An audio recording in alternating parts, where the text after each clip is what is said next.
bien-aimés, vous savez, quand loué soit le nom du Seigneur, quand on loue, en fait, on loue un nom. Sur la terre, nous voyons que ce sont les noms qui règnent. Et il y a plein de personnes que vous n'avez jamais vues. Vous ne les connaissez pas dans leur intimité, mais vous avez entendu leur nom. Et quand ce nom résonne, vous voyez que, ah, c'est un tel, parce que c'est un nom qui a une position. Et ces derniers temps, nous avons vu, avec la mort de la reine d'Angleterre, nous avons vu comment un peuple peut véritablement adorer une reine. Nous avons vu tout le protocole qui va avec. Et pour eux, c'est sérieux. Pour nous, on découvre, parce que chez nous, c'est différent. Nous, on a des présidents qui règnent pendant 5 ans. Avant, c'était 7 ans. Pendant 5 ans, après, on n'en veut plus. On change un autre. Mais en Grande-Bretagne, c'est un roi ou une reine qui va régner tout le temps de sa vie depuis qu'il accède au trône. Toutes ces choses nous montrent combien il faut véritablement recevoir l'enseignement que les apôtres nous ont donné pour que nous ne soyons pas des religieux comme les autres, en fait. Sur la terre, il y a plein de religiosité, il y a plein de croyances. Donc, nous ne pouvons pas, nous aussi, être comme les autres religieux, en train de faire tout un tas de choses, des rites, sans savoir l'enjeu de ces choses sur l'histoire, sur la vie même, pourquoi on le fait. Et les apôtres ont eu ce challenge avant nous de se battre à faire comprendre ce qu'est le nom de Jésus-Christ. Regardez ce que l'apôtre Pierre, ici, devant les autres religieux qui contestaient la place de Jésus, qui voulaient les faire taire, qu'arrêtez nous le bruit avec votre histoire là de ce Jésus-là qui est mort et tout cela. Et ils se sont battus à faire savoir qu'il n'était pas n'importe qui. Et que tous ses adversaires avaient tort de le mépriser. Il dit ici dans Acte 4 au verset 12, « Il n'y a de salut en aucun autre, car il n'y a sous le ciel aucun autre nom qui ait été donné parmi les hommes par lequel nous devions être sauvés. »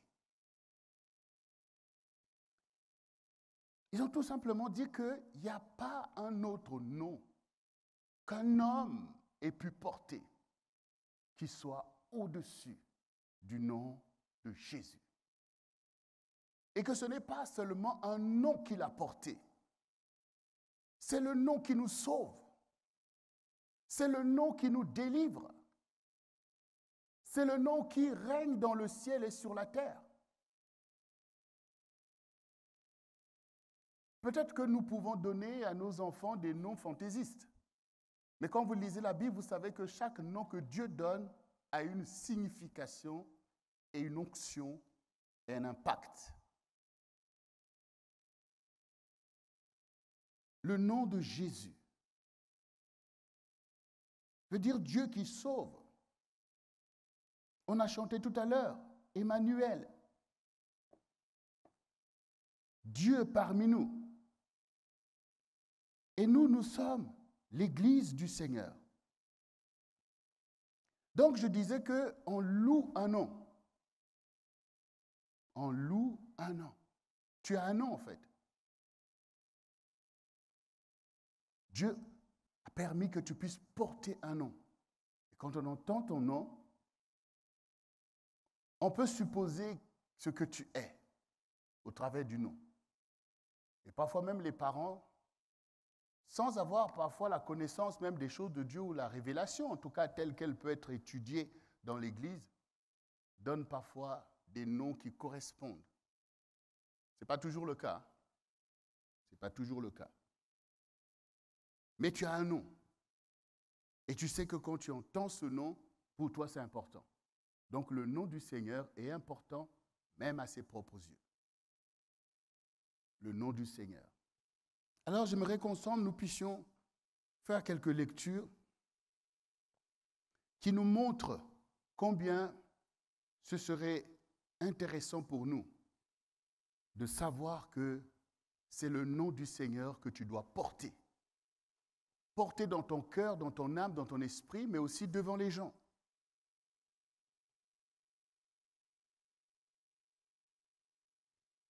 Je vous ai déjà dit ici, combien quand j'ai rencontré mon épouse, Jocelyne, combien elle aimait à me faire savoir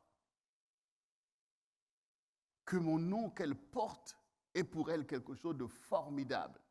Quand on l'appelle Madame Goma, ça déclenche une joie, un sourire. Mais c'est des choses qui nous permettent en fait de savoir ce que la Bible dit en fait.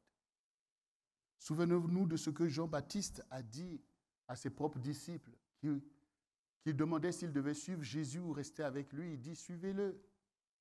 Celui à qui appartient l'épouse, c'est l'époux. Moi, je ne suis que l'ami de l'époux, mais l'Église appartient à Jésus. Donc, c'est l'Église qui porte le nom de Jésus. Et l'Église, en épouse fidèle, doit être aussi fière de ce nom. Et c'est pour ça aussi que nous devons faire attention de ne pas être ballottés à tout vent de doctrine, en remplissant la foi des brebis du Seigneur de toute une multitude des saints qui n'en finissent pas, comme on peut voir même dans le monde, dans beaucoup de religions. C'est une erreur en fait. C'est une erreur de faire croire qu'il y a un autre nom par lequel l'Église va être sauvée que le nom de Jésus. C'est une erreur. C'est le nom de Jésus qui doit être élevé. C'est le nom de Jésus parce qu'il est l'époux en fait. Il est l'époux. C'est comme si maintenant vous rencontrez quelqu'un qui est d'une grande famille. Et puis maintenant, vous vous mettez un peu de côté la personne que vous avez rencontrée parce que vous aimez sa famille, quoi. Tout le temps maintenant, tu dis le nom de je ne sais pas, de son cousin, de son frère, tout ça, et jamais le nom qui t'a épousé toi-même. Cela emmène des dérives. Bien sûr, beaucoup de personnes qui ont marché avant nous, nous pouvons les citer parce qu'ils ont le témoignage qui nous permet, nous aussi, de servir le Seigneur. Mais on adore un seul nom. Il n'y a qu'un seul époux, en fait. Il n'y en a pas deux, il n'y en a pas trois, il n'y a pas de polygamie dans l'adoration. Eh oui, il n'y a pas de polygamie dans l'adoration. C'est pour ça que le Seigneur dit, tu adoreras l'Éternel, tu l'adoreras lui seul. Il n'y a pas un autre Dieu. Parce que le Seigneur sait que c'est facile de s'attacher à plein de choses, des dieux, des dieux. Donc, il a donné cette règle. Et le Seigneur Jésus a dit la même chose. Et quand ses propres disciples ont essayé de lui dire, bon, montre-nous le Père et tout, donc ça veut dire que comme s'il y a trois dieux, voilà, le Père, le Fils et le Saint-Esprit, il dit, mais Philippe, je suis là au milieu de vous et tu ne m'as pas connu. Tu ne m'as pas connu. Que je suis Dieu, que je suis le Seigneur. Alors comment maintenant nous, on va nous-mêmes après multiplier tout un tas de choses auxquelles on essaye de se lier. Ça affaiblit en fait la foi des croyants qui ne connaissent pas l'époux, en fait, ils ne connaissent pas le Seigneur. Beaucoup ne connaissent pas le Seigneur et le préjudice est grand. Le préjudice est grand. Et l'ennemi en tire avantage. Mais ici, bien-aimés, lisons la parole, parce que ce qui importe, c'est la parole. Ce n'est pas un tel, ce n'est pas pasteur David Goma ou je ne sais pas qui. C'est la parole qui domine, qui règne. Et cette parole est une lampe à nos pieds et une lumière sur notre sentier.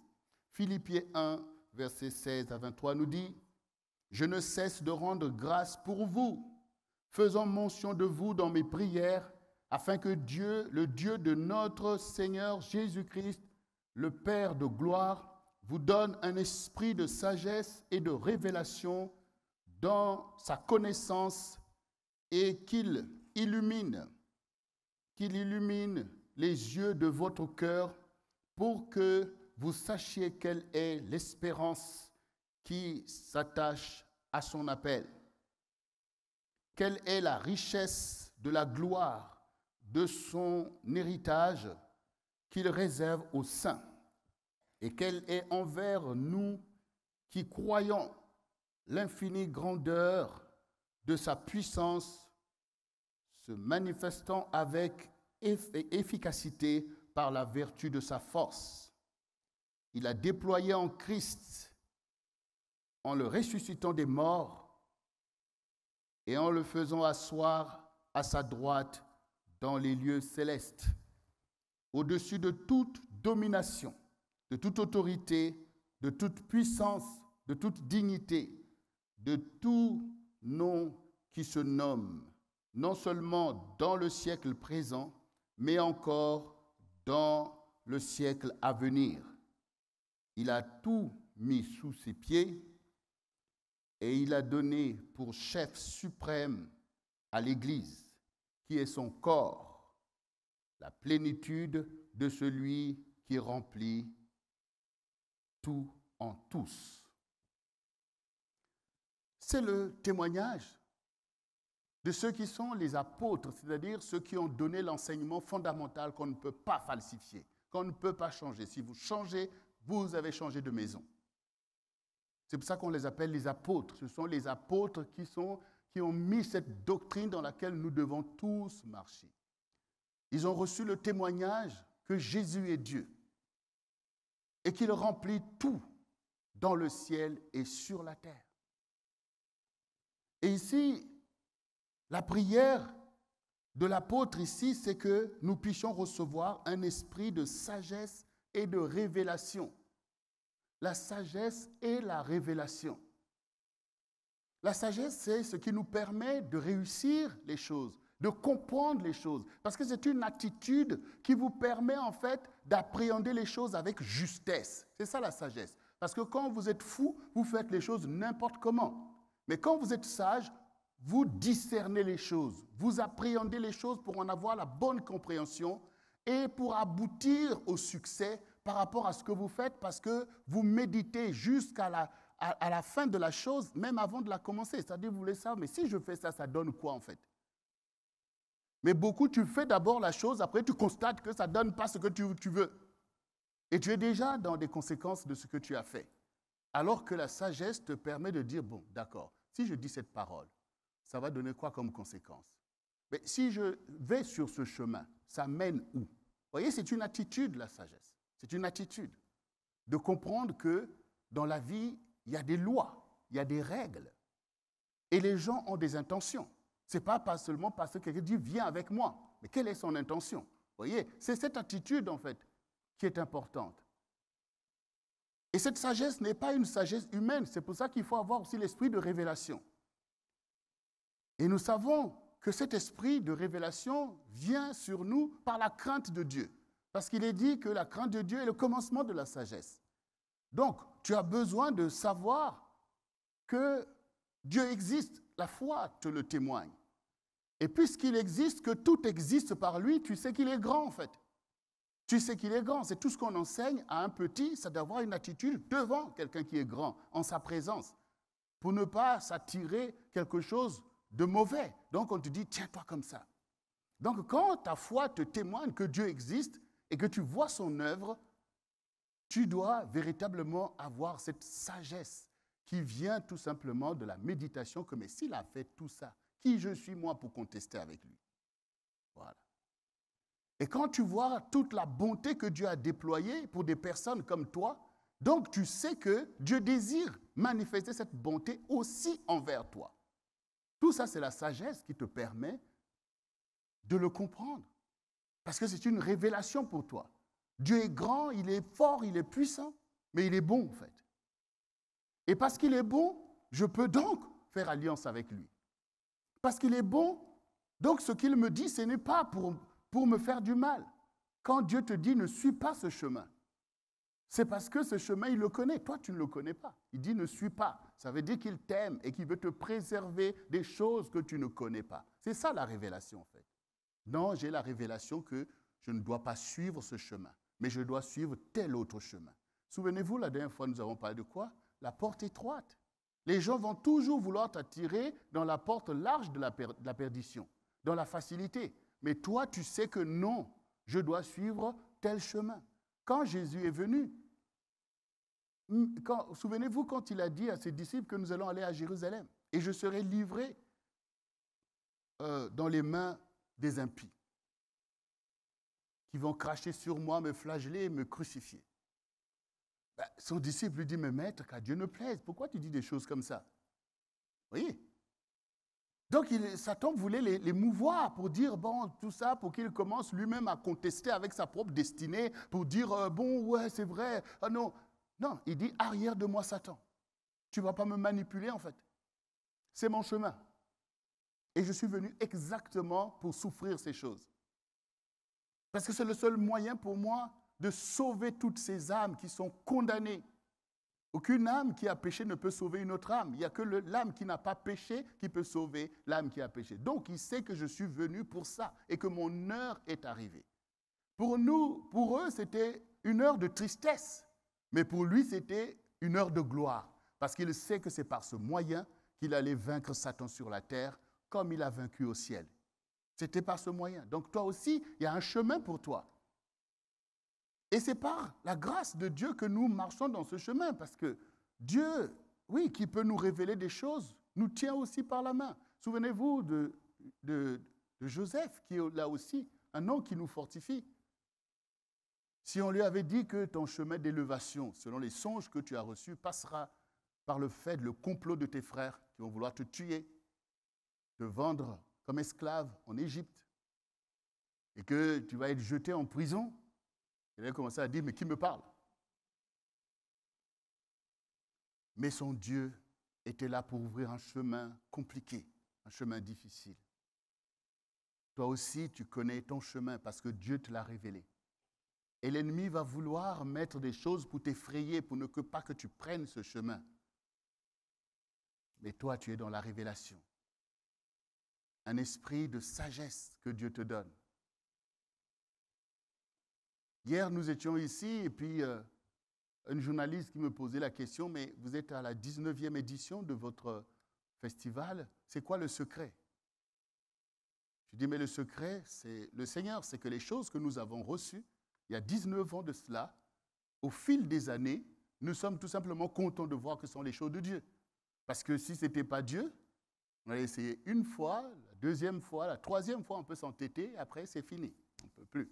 D'ailleurs, elle-même a dit, oui, parce qu'on voit souvent des chrétiens qui commencent des choses, mais ça ne va pas loin et tout ça. Vous, comment vous faites? Voilà. Tout part tout simplement de celui qui t'a dit ces choses. Ce n'est pas des choses qu'on a inventées. C'est des choses qu'il a dit, faites telle chose. Mais quand le Seigneur dit, faites cette chose-là,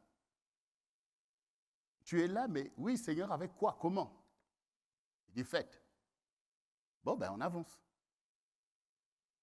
Et ça ne va pas tarder que tout le monde commence à dire, ouais, mais c'est compliqué, mais pourquoi arrêter, mais ceci. Ton Dieu t'a révélé la voie que tu dois suivre. C'est à toi de garder l'esprit de sagesse. Sinon, comment tu veux dire que tu marches avec Dieu si tu ne l'écoutes pas? Donc, bien-aimé, l'Église a reçu l'esprit de sagesse. Et l'Église, c'est toi. L'Église, c'est toi, bien-aimé. Nous voyons encore dans Philippiens 2, à partir du verset 6. C'est au nom de Jésus que les choses se font.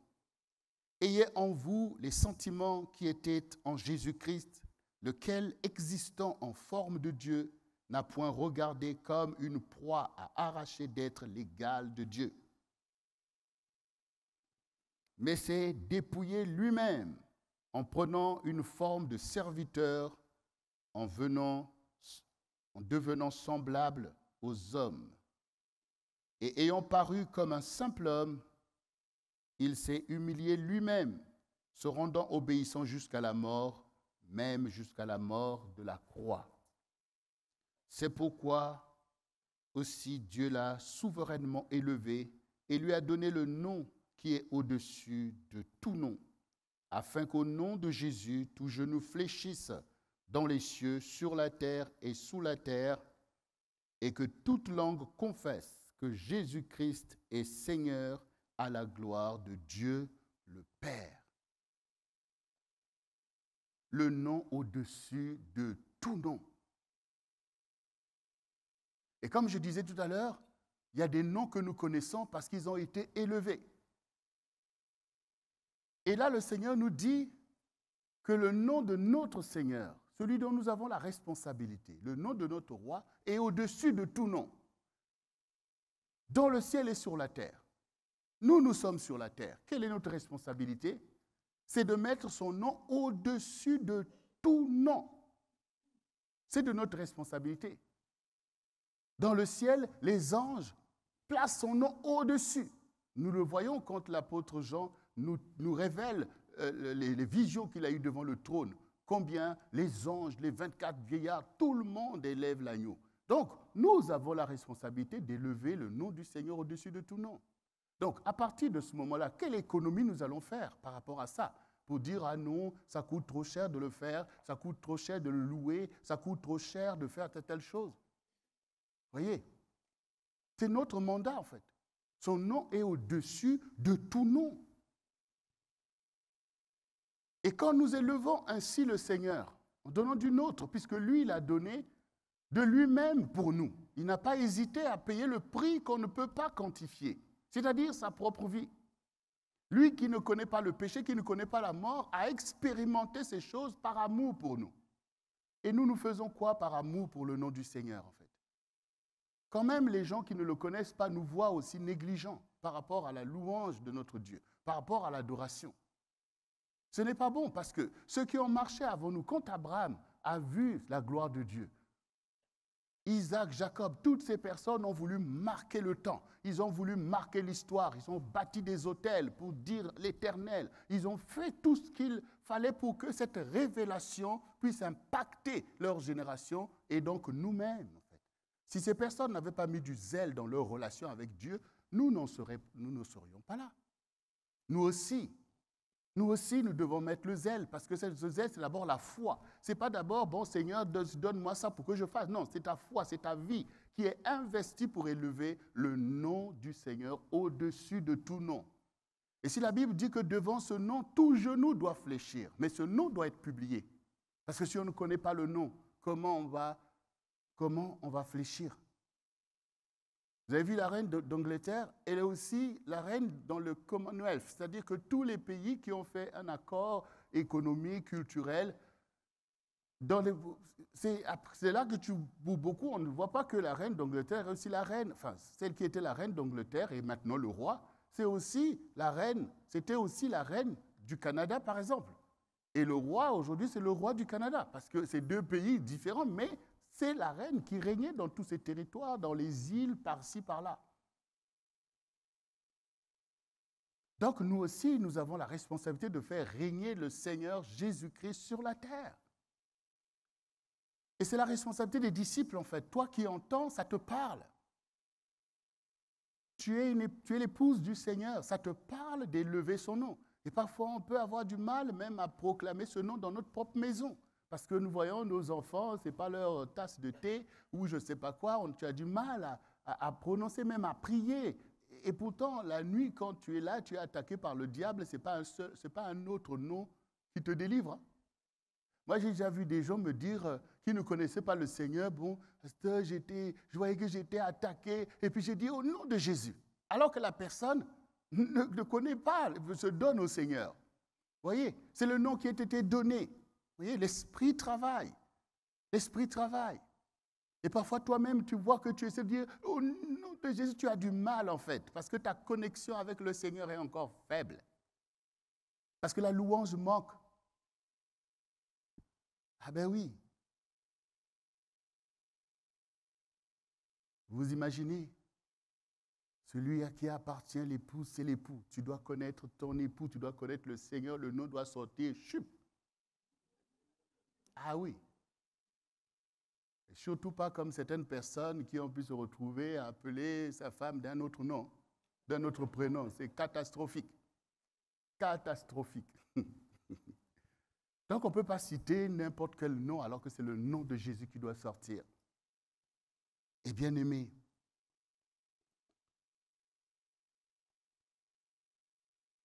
voyons maintenant, pour bien comprendre de quoi le Seigneur nous parle maintenant quand il nous révèle encore ce nom. Quand il te dit, voilà, tu as un mandat, le nom qui est au-dessus de tout nom, le nom doit régner, doit impacter. C'est ce nom que les démons craignent, que Satan, devant ce nom, il tombe à la renverse. Et c'est le nom que nous avons besoin. Tu as besoin de publier ce nom. Regardez ici, dans Néhémie 6, verset 4 au verset 6, il est dit, Josué, Bani, Kadmiel, Shebania, Buni, Shérébia, Bani et Kenani montèrent sur l'estrade des Lévites et crièrent à haute voix vers l'Éternel, leur Dieu. Et les Lévites, Josué, Kadmiel, Bani, Achabna, Shérébia, Odija, Shebania et Pétakja dirent, levez-vous, bénissez l'Éternel, votre Dieu, d'éternité en éternité. Que l'on bénisse ton nom glorieux, qui est au-dessus de toute bénédiction et de toute louange. C'est toi, Éternel, toi seul, qui as fait les cieux des cieux, et toute leur armée, la terre, et tout ce qui est sur elle, les mers, et tout ce qu'elle renferme. Tu donnes la vie à toutes ces choses, et l'armée des cieux se prosterne devant toi. Ton nom est au-dessus de toute bénédiction et de toute louange. Donc nous voyons que ce sont des choses élevées qui dépassent même notre entendement. Mais ce que tu dois retenir aujourd'hui, c'est que si quelque chose est au-dessus, on ne peut pas enlever ce qui est en dessous. Vous comprenez? Même si tu penses que je suis petit, mais si quelque chose a été mis au-dessus de toi, si tu t'enlèves, la chose descend. Donc, ce qui est important pour chacun de nous, c'est d'être à notre place. C'est d'être nous les adorateurs. Sur la terre, c'est nous qui élevons son nom au-dessus. Comme dans le ciel, les anges élèvent son nom au-dessus. Ton nom est au-dessus de toute bénédiction. Ça veut dire que toi qui veux la bénédiction, toi qui penses que telle chose est une bénédiction, si tu penses que cette chose est l'égale de Jésus, tu es tombé dans l'idolâtrie de la chose. Parce que Jésus est au-dessus de ça. Si tu penses que ma louange est tellement forte que ça a même dépassé le nom de Jésus, tu es tombé dans l'idolâtrie de toi-même. Parce que son nom est au-dessus de toute louange. Ça veut dire que tout à l'heure, quand le son va monter, quand Total Praise va faire exploser cette louange et que nous serons tous là, subjugués à louer avec eux, le nom de notre Seigneur est toujours au-dessus. On ne peut pas atteindre. Ça veut dire qu'il faut aller le plus que tu peux. Il y aura toujours une marge encore parce que c'est toujours au-dessus. Mais comprenez qu'on ne peut pas enlever ce qui est en dessous. On ne peut pas enlever. Si dans cette salle, nous avons voulu mettre cette estrade, c'est pour permettre à ce que, quand on rend ministère, que quelqu'un qui est au fond de la salle puisse être à l'aise pour voir. Mais on peut négliger cette estrade. Mais si on l'enlève, je n'aurai plus la même position. Donc ne te dis pas que oh, Jésus, les anges le louent, les autres le louent. N'enlève pas ce qui est au-dessus de la louange. Qu'aucune bénédiction ne puisse égaler le nom de Jésus dans ton esprit, dans ton cœur et même dans ta vie. Ne laisse pas quoi que ce soit venir mettre de côté la louange de ton Dieu. Et comme ces bien-aimés qui ont lancé la voix, qui ont crié à l'Éternel, nous aussi, levons-nous et bénissons le Seigneur. Levons-nous et célébrons son nom. Dans notre génération, on voit bien, pas de la guerre des religions, mais oui, on voit que spirituellement, ça se passe en fait. On voit qu'avec le temps de cette communication, chacun y va pour faire croire que celui qui l'adore, c'est le Seigneur, c'est son Seigneur. Et beaucoup de gens sont pris dans ça. Beaucoup de gens sont pris, beaucoup de religieux sont pris. Oui, c'est un tel qui est le prophète, un tel qui est ceci, un tel qui est cela. Et d'autres qui partent un peu dans les philosophies asiatiques. Allez, c'est parti, tout le monde, les Bouddhas, les ceci. Tout le monde part dans ça. Et puis le nom du Seigneur, bon, ça c'est des trucs, ouais, tout ça c'est des traditions, c'est des choses anciennes. Maintenant, c'est un temps nouveau, tout ça. Nouveau de quoi? Nouveau de quoi, en fait? Il y a des choses qui sont éternelles. Il y a des choses qui ne se démodent pas. Ce sont des choses qui sont vraies. Et nous, l'Église du Seigneur, il faut revenir aux prescriptions du Seigneur, il faut revenir à tes mandats. Il faut revenir au nom de Jésus qui nous a tous sauvés.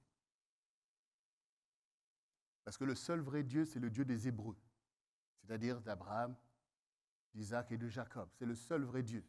Et c'est en Jésus que nous l'avons connu. Et comme il a dit lui-même aux enfants d'Israël, j'ai d'autres brebis qui ne sont pas de cette bergerie. Celles-là aussi, il faut que j'aille les chercher, afin qu'il y ait un seul Seigneur et un seul troupeau. Nous sommes les disciples de Jésus-Christ.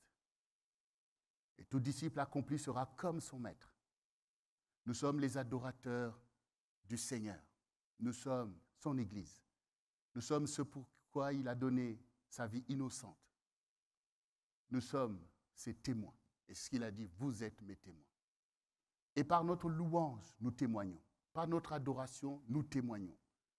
Et nous sommes la lumière de notre génération. Nous sommes le sel de la terre.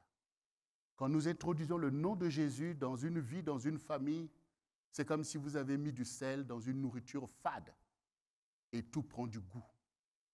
Le nom de Jésus que tu dois porter, esprit, âme et corps. Le nom par lequel tu connais le Dieu d'Abraham, de Isaac et de Jacob. Le nom qui déploie le royaume de Dieu au milieu de toi, que même quand tu dors, ce nom est marqué sur toi et que Satan ne peut rien.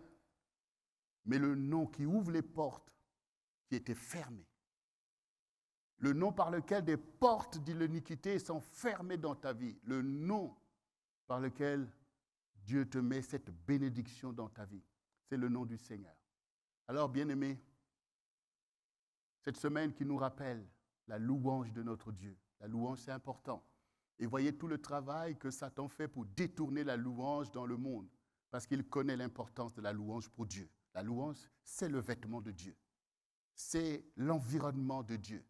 Et donc, il vient sur la terre pour créer des musiques bizarres, des choses bizarres, pour pouvoir déployer son onction malsaine, démoniaque. Mais par la louange, nous sommes revêtus de l'onction du Seigneur. Tu ferais mieux de louer tous les jours dans ta maison et partout. Que la louange ne manque pas dans ton cœur, dans ton esprit. Même quand tu es là en train de travailler au boulot, là, tu vois que le dossier avance. Les gens se disent, mais qu'est-ce que tu fais? Mais en fait, tu es en train de louer. Comme on chantait là. Voilà. Par l'amour de chemin de nos vies. Ta, ta, ta, ta, ta, ta, ta. Et puis le dossier, ah, tu as fini? Ben oui, j'ai fini, parce que j'ai fini en fait. C'est l'onction du nom du Seigneur. Et bien, je vous l'ai dit que quand mon époux, je l'ai rencontré, il travaillait, je ne sais pas dans quelle boîte et tout ça, certainement, là, les dossiers allaient vite en fait, parce que, oh, David.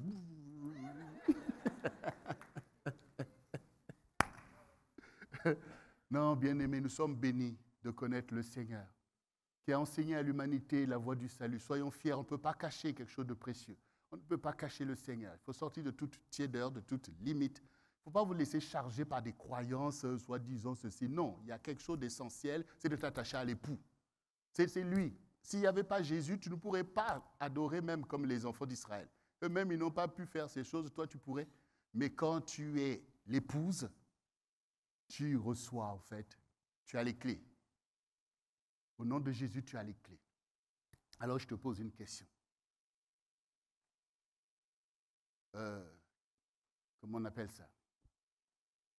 La clé molette, c'est quoi? C'est une clé que tu gères, non? Qui peut s'adapter à tout. Bon, quelle est ta clé molette?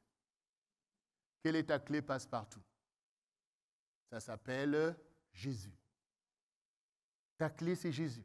Ta force, c'est Jésus. Jésus, c'est ton tout, en fait. C'est Jésus, Jésus, Jésus, Jésus, Jésus. C'est ta louange. c'est ton adoration. Ça s'appelle Jésus. C'est le nom qui t'a été donné par lequel tu es sauvé. Alors maintenant, arrête de tergiverser, arrête de recourir à plein de choses futiles en fait, des choses secondaires. Mais attache-toi à ce qui est essentiel, c'est Jésus. Loue-le, adore-le, ta maison va être bénie, ta génération va être bénie. Et le centre du réveil chrétien va faire son œuvre, qui est de ramener l'Église à l'essentiel, la louange de notre Dieu, l'adoration, la mise en pratique de sa parole, pour que nous soyons utiles à notre génération, à aller sortir les gens de l'esprit de mort. Les gens sont dans des tombeaux, comme Lazare a été placé dans le tombeau. Et Jésus nous dit de pouvoir dire « ôtez la pierre » et de proclamer le nom de Jésus afin que les ossements desséchés deviennent une grande armée à la gloire du Seigneur. Alors, bien-aimés, maintenant que nous avons ce rappel, nous sommes maintenant prêts ensemble à pouvoir aller là où Jésus nous a donné rendez-vous dans Paris. Nous allons le louer publiquement. Nous allons le louer que partout dans le monde, tout le monde voit et sache que nous sommes les adorateurs de notre Seigneur, que nous sommes ceux qui proclament son nom. Vous voyez, comme en Afrique, on avait des griots. Le griot était là pour appeler le tel roi, le nom et tout. Nous, on est cela en fait pour Jésus-Christ. Et on est fiers en fait. On n'est pas complexé du tout. Parce qu'il y a des milieux où on dit « Oh non, non, non, non, ça, il ne faut même pas parler de ça. » Ils sont là toujours à parler des choses démoniaques, des choses bizarres. Et toi, tu garderais ta bouche fermée? Non, il faut dire « Oh là là, au culte de gospel, qu'est-ce qu'on a loué Jésus? Oh, cette nuit, vraiment, j'étais dans la présence du Seigneur. » Eux aussi te disent leurs affaires, non? Toi aussi dis. Comme ça, ils ne vont plus t'approcher. Toi aussi dis, oh, mais vraiment, Jésus, Jésus. Ils vont dire, lui, il ne faut pas l'approcher parce qu'il va nous parler de Jésus. Mais en cela, tu es un témoin fidèle. Amen, bien-aimés. Nous allons nous mettre debout et nous allons bénir encore le nom du Seigneur. Oui, acclame-le, acclame-le. À la maison, acclame-le, le nom de Jésus. Acclame le nom de Jésus-Christ de Nazareth. Alléluia. Merci Seigneur. Alors, bien-aimé, répète après moi ces quelques paroles sur lesquelles je vais intercéder le Seigneur en ta faveur. Seigneur Jésus, je te rends grâce, car je sais que tu es Dieu, que tu es élevé au-dessus de tous les cieux, et tu règnes dans le ciel et sur la terre. Tu es l'époux de l'Église, car toi seul es celui qui a donné ta vie pour sauver l'humanité. Ô Seigneur, aujourd'hui, je veux me revêtir de ton nom, car tu es l'époux de l'Église. Tu es mon Seigneur, et ton nom est élevé au-dessus de mes pensées et de mes désirs. Mais je veux proclamer ta louange, car tu as fait pour moi des prodiges. Tu m'as fait passer de la mort à la vie. Tu as changé la malédiction en bénédiction, Seigneur, la mort en la vie. Et tu l'as fait pour moi, Seigneur. C'est pourquoi je veux t'offrir l'hommage de mes lèvres, Seigneur. Et dans mon cœur, je veux t'adorer en esprit et en vérité. Je veux publier à ma génération que toi seul tu es Dieu et que tu es le Seigneur de tout homme sage qui reconnaît que Dieu a fait toutes choses. C'est toi, la parole de Dieu, devenue chair. Tu es Emmanuel, Dieu parmi nous, Seigneur. C'est pourquoi aujourd'hui, par ton Esprit Saint, je suis conduit dans toute la vérité et je veux te louer, Seigneur, et te donner gloire, parce que ton nom est au-dessus de tous les noms qui peuvent être nommés sur la terre. Tu es au-dessus de tous les dieux, Seigneur, car les dieux des nations ne sont pas des dieux, mais toi, au contraire, tu es Dieu. Au commencement, tu fis les cieux et la terre, et c'est toi qui as formé l'homme au creuset de la terre et qui as mis son esprit au-dedans de lui. C'est pourquoi je te reconnais, car c'est toi qui m'as formé. Je suis un esprit à ton service et tu m'as fait héritier de ta maison, Seigneur, parce que tu as eu compassion de moi pour me sauver, moi et ma maison, de génération en génération, moi et le peuple de Dieu. Et c'est toi qui sauves les âmes, maintenant même, au milieu de cette génération. Que ma louange éternelle soit un témoignage pour les âmes. Que ma louange éternelle soit une bénédiction pour ma génération. À toi la gloire, à toi l'honneur et à toi l'élévation.